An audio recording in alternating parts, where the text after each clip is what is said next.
하시겠습니다.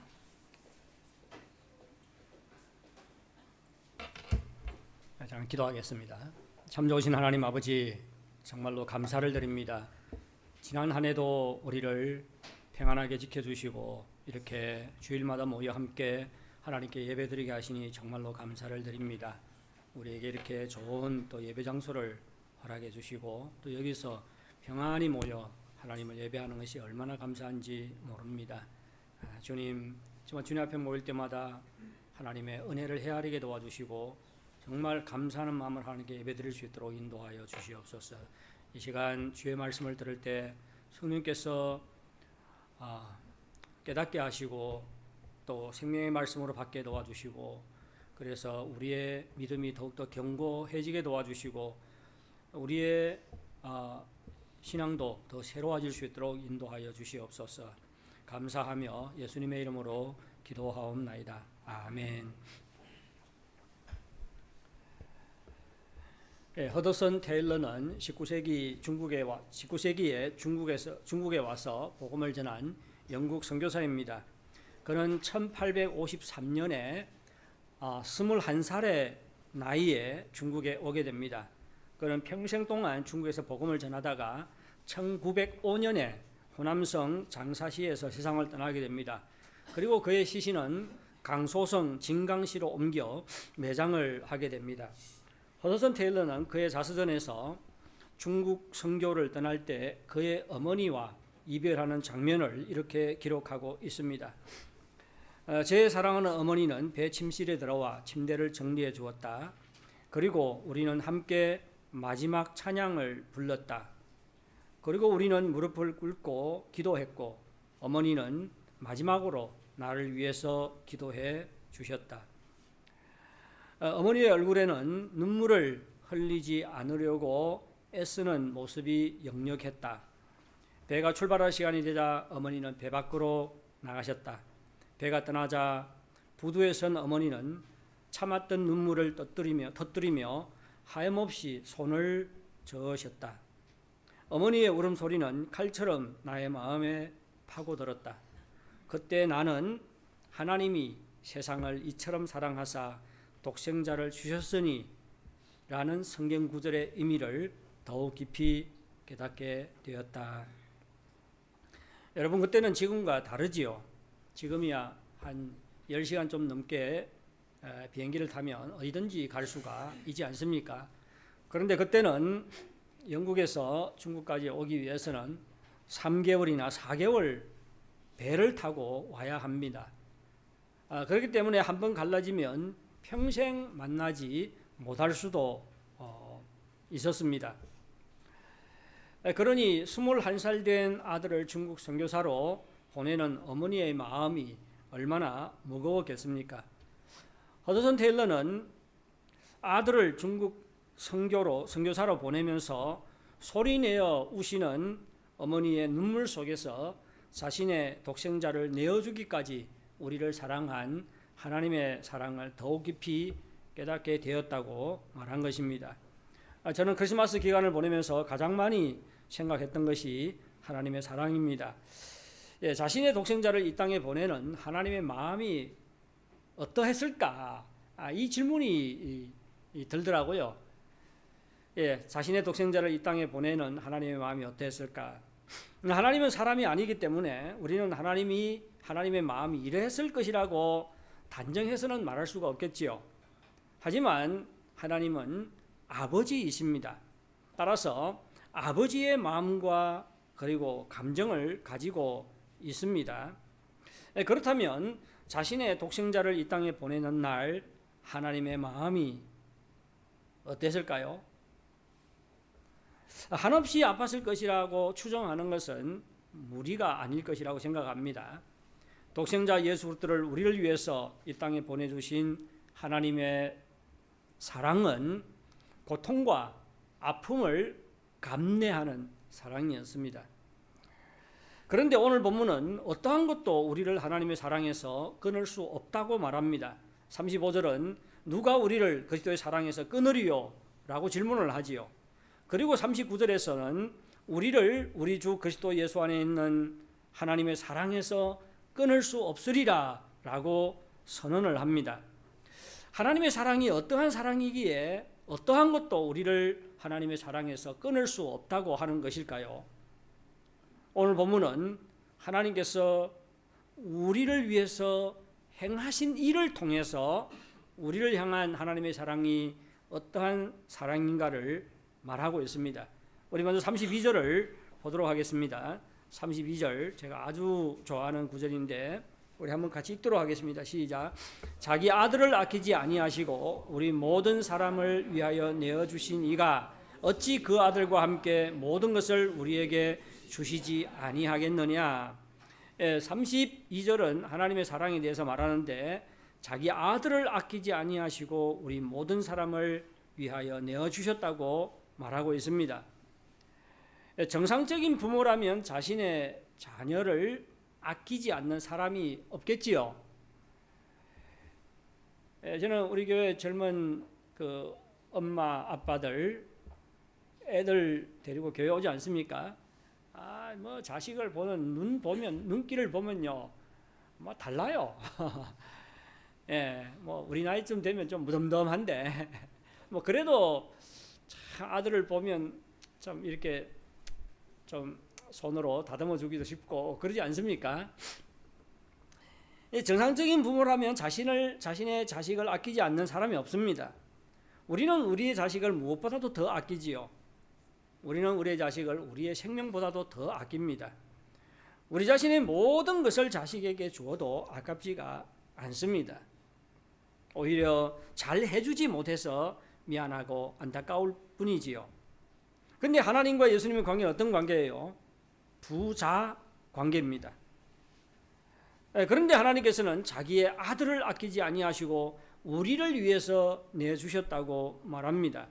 우리를 대신해서 십자가에 못 박혀 죽도록 내주신 것입니다. 아무런 자격이 없는 죄인을 위해서 내주신 것이지요. 하나님께는 우리를 위해서 이렇게 할 책임이 없습니다. 이렇게 하지 않아도 돼요. 그럼에도 불구하고 우리를 위해서 자신의 자식을 내주신 것입니다. 사랑이라는 말 외에는 하나님의 이러한 행동을 설명할 길이 없습니다. 자기 자식을 우리를 위해서 내어주셨다. 이것이 바로 우리를 향한 하나님의 사랑입니다. 그런데 오늘 본문은 하나님의 사랑이 예수님의 십자가 죽음에서 시작된 것이 아니라 창세전에 시작되었다고 말하고 있습니다. 33절을 보면 하나님께서 우리를 선택했다고 말하지요. 이 선택이라는 말 속에는 하나님의 사랑이 창세전에 이미 시작되었다는 것을 나타냅니다. 왜요? 하나님께서 우리를 언제 선택하십니까? 우리가 예수 믿을 때 선택해요? 아니면 창세전에 선택합니까? 성경은 하나님께서 우리를 창세전에 선택했다고 말합니다. 우리가 태어나기 전이죠. 이 지구가 있기 전입니다.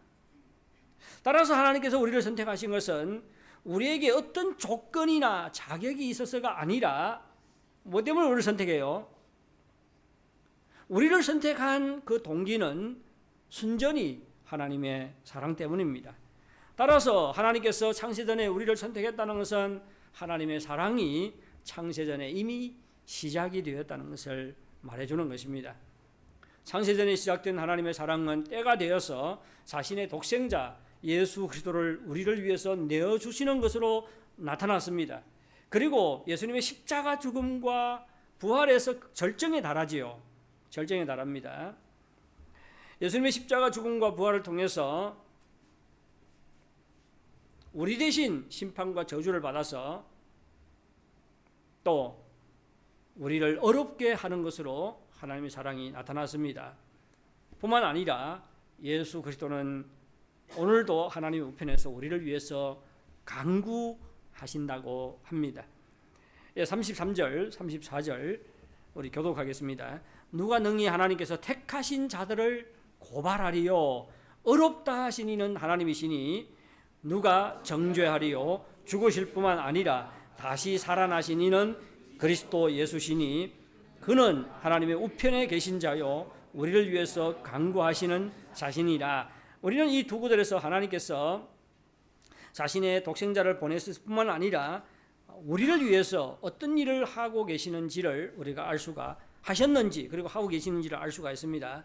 우리 33절에 보면 하나님께서 택하셨다는 말이 나오지요. 그리고 어렵다 하셨다는 말이 나옵니다. 그리고 누가 정죄하리요? 죽으셨다고 말합니다. 죽으신 것은 우리를 대신해서 우리가 받아야 될 정죄를 받으신 것이지요. 그리고 다시 살아났다고 말합니다. 그리고 이것을 통해서 우리를 어렵게 하셨다고 말합니다. 그리고 예수님은 지금 하나님 우편에 계셔서 우리를 위해서 간구한다고 말합니다. 여러분, 이 모든 것은 하나님께서 우리를 위해서 하신 일들이고 그리고 지금도 하고 있는 일들입니다. 이것은 이 모든 것들은 바로 하나님께서 우리를 사랑한다는 증거들이죠. 하나님의 사랑은 구체적인 행동으로 나타난 것입니다. 31절은 하나님을 우리를 위하시는 하나님이라고 말하고 있습니다. 중국어 성경은 방조라는 말을 씁니다. 방주 원더선, 방조라는 말을 쓰고 있습니다. 따라서 우리가 오늘 기억해야 할 것은 하나님의 사랑은 현재 진행형이라는 것입니다. 하나님께서는 오늘도 변함없이 우리를 사랑하시고 우리를 위해서 일을 행하시는 분이십니다. 따라서 오늘 본문은 그 어떤 것도 우리를 하나님의 사랑에서 끊을 수 없다고 선언하고 있습니다. 하나님은 우리를 사랑하셨고 지금도 사랑합니다. 하지만 우리의 현실은 어떻습니까? 하나님이 사랑하면 만사 형통해야 되는데 그렇지 않지요. 하나님께서 우리를 사랑하셨고 지금도 사랑하고 있고 또 어떤 것도 우리를 하나님의 사랑에서 끊을 수 없다고 하지만 우리의 현실은 한마디로 어렵습니다. 저는 코로나 기간 코로나가 끝나면 모든 것이 좋아질 것이라고 생각을 했습니다. 하지만 상황은 더 나빠졌지요. 경제 상황은 오히려 더 악화되고 있습니다. 이미 경제 한파의 영향을 크게 받고 있는 가정들도 있습니다. 경제적인 어려움 외에도 또 다른 여러 어려움들이 있지요. 하나부에 참 이시양 아이에 걸려가지고 이시양 아이뿐만 아니라 다른 암에 걸려가지고 암과 지금 사투를 벌이고 있는 사람들이 여러 명이 있습니다. 그리고 어떤 가정은 자녀 문제 때문에 참 고생을 많이 하지요. 그리고 졸업을 앞두고 있는 학생들 보면 논문 발표 그리고 직장 문제로 참 고민을 많이 합니다. 이것도 전부가 아닙니다. 우리 신앙생활 한번 보십시오. 제가 신앙생활의 공간이 점점 좁아지고 있다 이렇게 말하고 있는데 많은 핍박과 어려움들이 지금 교회에 닥치고 있지요. 새로운 한 해는 어떻게 될지 모르겠습니다. 올해는 참 많은 교회들이 문을 닫았어요. 문을 닫은 것이 아니라 예배 장소를 빼앗긴 것이죠. 교회는 문 닫지 않았습니다. 그래서 참 40몇 명 되는 교회도 네 파트로 나눠 가지고 예배 드리는 곳이 있어요. 네 그룹으로 나눠 가지고 큰 장소에서 예배 드리다가 이제는 못 하니까네 10명씩 한 그룹씩 와서 현장 예배를 드립니다. 그리고 다른 그룹들은 집에서 온라인 예배를 드릴 수밖에 없어요. 이런 교회들도 있고 하여튼 참 어려움이 참 많아요. 부차에 가서 차 마신다고 갔는데 ICU에 들어갔다가 죽음을 맞이한 사람들도 있고 또 신앙 때문에 많은 것을 포기하고 손해를 감내하는 사람들이 있습니다. 여러분, 하나님의 사랑은 변함이 없지만 우리의 현실은 한마디로 어렵습니다. 오늘 본문은 초대교회 때 그리스도인들이 겪은 어려움들을 나열하고 있습니다. 우리 35절, 36절을 보면 초대교회 그리스도인들이 어떤 어려움을 겪었는가를 우리가 알 수가 있습니다. 우리 교독하겠습니다. 누가 우리를 그리스도의 사랑에서 끊으리요? 환난이나 공고나 박해나 기근이나 적신이나 위험이나 칼이랴. 기록된 바 우리가 종일 주를 위하여 죽임을 당하게 되며 도살할 여김을 받았나이다 함과 같으니라. 바울은 환난, 곤고, 핍박, 기근, 적신, 위험, 칼 이러한 말로 초대교회 그리스도인들이 겪었던 어려움들을 묘사하고 있습니다. 초대교회 그리스도인들은 그리스도인이라는 이유 때문에, 그렇죠? 36절 보면 우리가 종일 누구를 위해서? 주를 위하여 이렇게 말하지 않습니까? 이것은 신앙 때문에 이러한 어려움을 당했다는 것입니다. 그리스도라는 이유 때문에 심하게 핍박을 받았습니다. 바울은 그들이 종일 주를 위하여 죽음의 위험 가운데 살았다고 말합니다. 그래서 그들의 삶은 마치 도살할 양같이 여김을 당했다고 말합니다. 초대교회 성도들은 우리가 지금 겪고 있는 어려움보다 훨씬 큰 어려움을 겪었다는 것을 우리가 알 수가 있습니다. 여러분, 성경은 하나님께서 우리를 사랑한다고 말하고 있잖아요. 그리고 오늘 본문도 보면 그 어떤 것도 우리를 하나님의 사랑에서 끊을 수 없다고 말합니다. 하나님의 사랑은 끊어지지 않는 사랑이고 변함없는 사랑이고, 그렇지요, 현재 진행형 사랑입니다. 그런데 우리의 현실은 어렵습니다. 이러한 괴리는 우리 모두가 다 겪고 있지요. 이러한 괴리감 때문에 우리의 믿음이 흔들릴 수가 있어요. 하나님의 사랑을 의심함으로 믿음으로 살지 못할 수가 있습니다. 근심과 불안과 절망에 빠져서 헤어나오지 못할 수도 있습니다. 만일 우리가 어려운 현실만 바라보게 되면 믿음이 흔들리고 낙심하고 절망할 수밖에 없습니다. 그러면 하나님의 사랑과 현실의 괴리감 속에서 우리는 어떻게 해야 할까요? 우리 37절 보겠습니다. 37절 다 같이 읽겠습니다. 시작. 그러나 이 모든 일에 우리를 사랑하시는 이로 말미암아 넉넉히 이기느니라. 참 너무나도 힘이 되는 말씀이에요. 보십시오. 그러나 이 모든 일은 뭘 말합니까? 앞에서 말하는 핍박, 환난, 기근, 칼, 막 적신, 막 이런 것들을 말하지요. 그리스도인들이 처한 환경을 말합니다. 닥친 문제들을 말해요. 문제가 있어요. 그런데 이 모든 일에 이것만 주목을 하게 되면 낙심할 수밖에 없고 절망할 수밖에 없습니다. 그런데 시선을 어디로 돌립니까? 이 모든 일에 우리를 사랑하시는 하나님께로 시선을 돌리지요. 말미암아 넉넉히 이기느니라. 무엇을 말하고 있지요? 위에서 말한 환난, 공고, 핍박, 기근, 적신, 위험, 칼 이러한 모든 일을 당할지라도 믿음이 약해져서 낙심하고 절망하는 것이 아니라 하나님께로 시선을 돌릴 때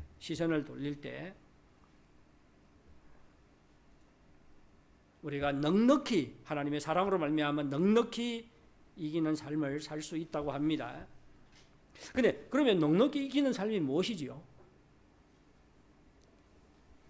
넉넉히 이기는 삶, 제가 생각한 것입니다. 성경에는 넉넉히 이기는 삶이 무엇이다 기록된 것은 없어요. 근데 우리가 성경에서 믿음으로 살았던 사람들을 보면 넉넉히 이기는 삶이 무엇인가를 우리가 알 수는 있지요. 넉넉히 이기는 삶은 무엇입니까? 넉넉히 이기는 삶이란 고난 속에서 좌절하고 포기하는 것이 아니라 어떻게 하는 것이지요? 참고 인내하는 것을 말하지요. 넉넉히 이기는 삶이란 근심하고 두려워하는 것이 아니라 그 큰 어려움 가운데서도 평안과 기쁨을 누리는 것을 말합니다. 넉넉히 이기는 삶이란 고난 속에서도 주저앉지 않고 희망을 붙잡고 사는 삶을 말합니다. 다윗이 이렇게 말해요. 고난 당한 것이 내게 유익이라. 넉넉히 이기는 삶이란 고난 속에서도 끝까지 믿음을 지키고 신앙이 성장하고 이런 것을 말합니다. 그러면 어떻게 하면 넉넉히 이기는 삶을 살 수 있을까요? 사실 31절에 해답이 있지요. 보십시오. 그러나 이 모든 일에 우리를 사랑하시는 이로 말미암아 우리가 넉넉히 이기느니라. 우리를 사랑하는 이 때문에 우리가 넉넉히 이길 수 있다고 말합니다. 하나님을 가리키지요. 하나님이라고 말하지 않고 하나님 대신에 우리를 사랑하시는 이라고 하나님을 말하고 있습니다. 여러분, 우리는 우리 자신의 능력이나 노력 때문에 이기는 것이 아닙니다.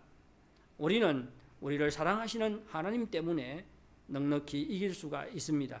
이기게 하는 것은 우리 안에 있지 않습니다. 이 세상에도 없어요.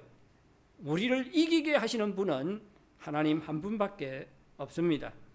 우리를 구원하시고 또 우리를 붙잡고 계시고 늘 우리와 함께 하시고 인도하시는, 그리고 때를 따라 은혜와 능력을 주시는 하나님 때문에 우리가 이길 수가 있습니다.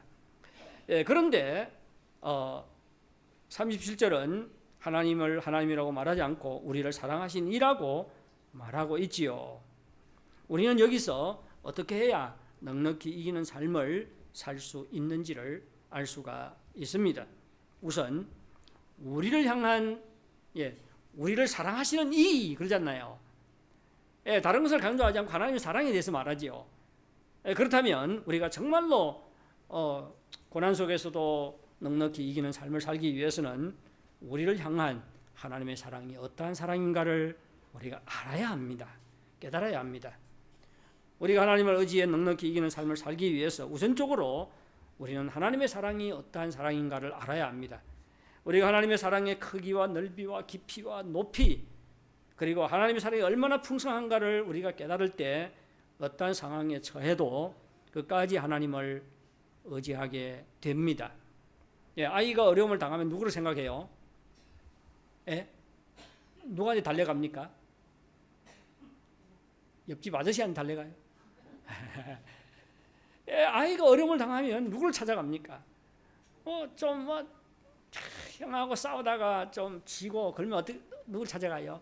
엄마 찾아가죠. 왜 그렇습니까? 아이도 뭘 알아요? 옆집 아저씨 절대 찾아가지 않습니다. 엄마나 아빠 찾아가요. 왜? 엄마 아빠가 나를 사랑한다는 것을 알기 때문이죠. 그래서 나를 위해서 도와줄 것이라는 걸 알기 때문에 찾아갑니다. 마찬가지예요. 우리가 하나님의 사랑을 알게 되면 어떠한 어려운 상황에 처할 때 우리는 하나님을 찾게 되고 하나님을 의지하게 됩니다. 그래서 하나님의 역사하심으로 말미암아 넉넉히 이기는 삶을 살게 되는 것입니다. 우리 38절, 39절을 우리 다 한 목소리로 한번 읽도록 하겠습니다. 시작. 내가 확신하노니 사망이나 생명이나 천사들이나 권세자들이나 현재 일이나 장래 일이나 능력이나 높음이나 깊음이나 다른 어떤 피조물이라도 우리를 우리 주 그리스도 예수 안에 있는 하나님의 사랑에서 끊을 수 없느니라. 39절은 하나님의 사랑이 예수 그리스도 안에 있다고 말하고 있지요. 무슨 뜻입니까? 이것은 하나님의 사랑이 예수 그리스도를 통해서 드러나고 증명되고 확증되었다는 말입니다. 여러분, 하나님의 사랑은 예수 그리스도 안에서 예수님을 통해서 충분히 드러나고 확증되었습니다. 하나님께서 우리를 사랑한다는 증거, 예수님의 십자가 외에 더 필요하지가 않습니다. 하나님께서 우리를 위해서 자신의 독생자까지 내어주셨는데 이보다 더 큰 증거 있어요, 없어요? 자신의 독생자까지 내어주셨는데 이보다 더 큰 증거가 필요합니까? 없어요, 그런 증거가. 우리는 예수님을 통해서만이 하나님의 사랑이 어떠한 사랑인가를 알 수가 있습니다. 하나님의 사랑은 우리를 위해서 자신의 독생자까지 내어주신 사랑입니다. 우리가 하나님의 사랑을 받을 자격이 없고 또 하나님께서 우리를 사랑할 책임과 의무가 없음에도 불구하고 우리를 위해서 자신의 독생자까지 내어주셨습니다. 그리고 우리 대신 죽게 하셨고 우리 대신 우리가 받아야 될 심판과 저주를 받게 하셨습니다. 그리고 예수님 안에서 우리를 의롭다 하시고 하나님의 자녀 삼아 주셨어요. 우리는 예수님의 십자가 사건을 통해서 하나님의 사랑이 얼마나 크고 풍성한가를 알아야 합니다. 예수 그리스도 안에서 드러난 하나님의 사랑을 알지 못하면 우리가 어떻게 신앙생활을 합니까? 예수 그리스도 안에서 드러난 하나님의 사랑을 알지 못하면 우리의 믿음은 늘 상황의 변화에 따라서, 환경의 변화에 따라서 흔들려요. 상황이 좋아지면 하나님이 나를 사랑해, 상황이 안 좋으면 하나님은 나를 사랑하지 않아. 십자가가 기준이 아니라 무엇이 기준이에요? 내가 처한 상황이 기준이에요. 똥 못 가갔습니까? 어린아이 같지요. 엄마 사탕 사주면 엄마 좋아. 엄마 사탕 사주 않으면 뭐라 그래요? 엄마 나빠 그러잖아요. 뭐 가지고 판단해요? 사탕 하나 가지고 엄마가 자기를 사랑하는지 안 사랑하는지 판단을 합니다. 우리 그리스도인들도 이렇게 신앙생활을 할 수가 있어요. 상황이 좋아지면 하나님 나를 사랑하고 상황이 나빠지면 하나님 나를 사랑하지 않고. 왜 그렇습니까? 십자가가 기준이 아니기 때문입니다. 우리가 예수 그리스도 안에서 드러난 하나님의 사랑이 얼마나 크고 풍성한가를 알 때 우리의 삶은 달라집니다. 어떤 상황에 처해도 끝까지 하나님의 사랑을 믿고 하나님을 의지합니다. 낙심하지 않고 고난과 역경을 넉넉히 인내하고 또 이기는 삶을 살 수가 있습니다. 우리는 하나님의 사랑이 어떠한 사랑인가를 알아야 할 뿐만 아니라 하나님의 사랑에 대한 확신이 있어야 합니다. 우리는 하나님의 사랑이 어떠한 사랑인가를 알아야 할 뿐만 아니라 그 사랑이 변치 않음을 확신해야 합니다.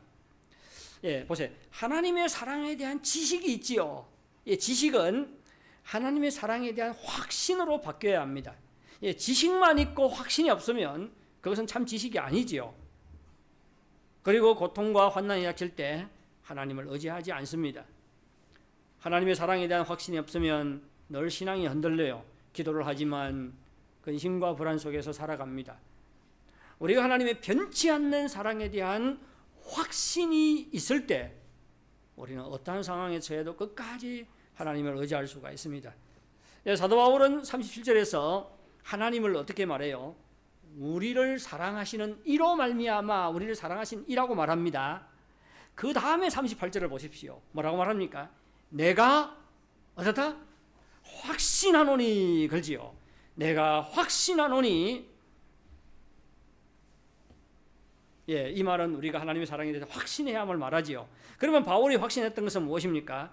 우리 38절 39절 한번 다 보세요.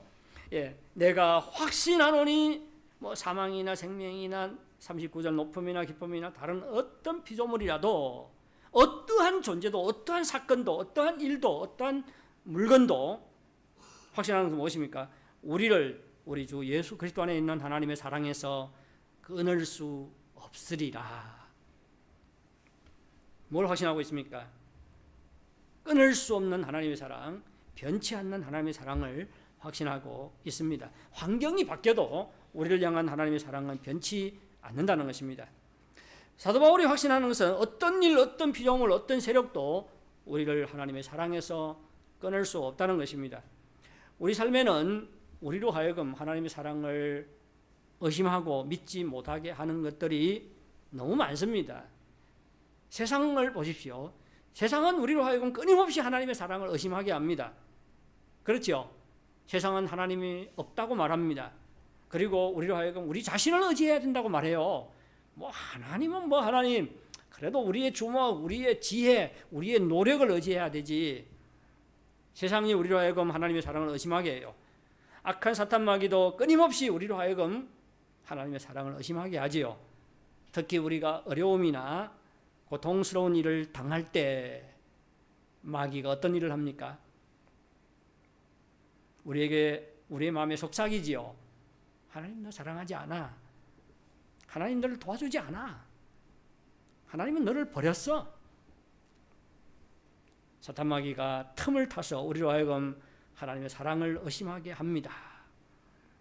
하지만 오늘 본문은 어떠한 것도 우리를 하나님의 사랑에서 끊을 수 없다고 말합니다. 우리가 고난과 역경에 부딪혀도 우리를 향한 하나님의 사랑은 변함이 없습니다.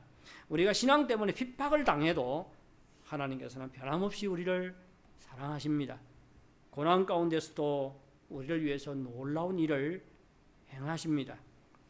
하나님께서는 예레미야서 31장 3절에서 이렇게 말씀하셨습니다. 내가 영원한 사랑으로 너를 사랑한다. 왜 영원한 아이니 그 한어 찬양에 멍유엔가 그래요. 멍유에라는 찬양이 있어요. 결혼식 때 이렇게 결혼 축가로 많이 부르거든요. 근데 그 가사 내용을 보면 멍유의 처음에는 하나님의 사랑에 대해서 노래하다가 그리고 2절에 들어가면 신랑이 신부에게 어떻게 해요? 我以永远的爱你. 또 신부도 신랑에게 我以永远的爱你 그렇게 이야기합니다. 하지만 여기서 말한 我以永远的爱你 이것은 하나님께서 이스라엘 백성에게 한 말이에요. 하나님께서 우리에게 하신 말씀입니다. 그리고 시편 27장 10절은 이렇게 말합니다. 나의 부모는 나를 버려도 주님은 나를 돌보아 주십니다. 표준 세번역입니다.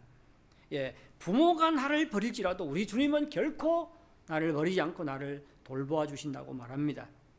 하나님의 사랑은 영원한 사랑이고 하나님의 사랑은 변치 않는 사랑입니다. 하나님의 사랑은 부모의 사랑보다 더 큽니다.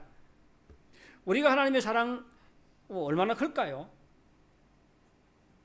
2배? 10배? 100배? 만배? 100만배? 무한히 크지요. 우리가 변함없는 하나님의 사랑, 끊을 수 없는 하나님의 사랑을 확신할 때 이러한 확신 때문에 우리가 포기하지 않고 끝까지 하나님을 의지할 수가 있습니다. 그리고 우리가 하나님을 의지할 때 하나님께서 우리 가운데 능력으로 역사하셔서 우리로 하여금 넉넉히 이기는 삶을 살게 하는 것입니다. 사랑하는 성도 여러분, 예수 그리스도를 통해서 드러나고 확증된 하나님의 사랑이 얼마나 크고 넓고 깊은가를 알아가시기 바랍니다. 그리고 우리를 향한 하나님의 사랑이 변치 않음을 확신하시기 바랍니다. 우리가 어떤 어려움에 부딪혀도 예수님의 십자가를 바라보므로 변치 않는 하나님의 사랑, 끊을 수 없는 하나님의 사랑, 영원한 하나님의 사랑을 확신하시기 바랍니다. 새로운 한 해 하나님의 사랑을 알고 확신함으로 늘 하나님을 의지해 모든 일에 넉넉히 이기는 삶을 사는 여러분들이 되시기를 바랍니다. 우리 다 같이 찬송가 397장입니다. 주 사랑 안에 살면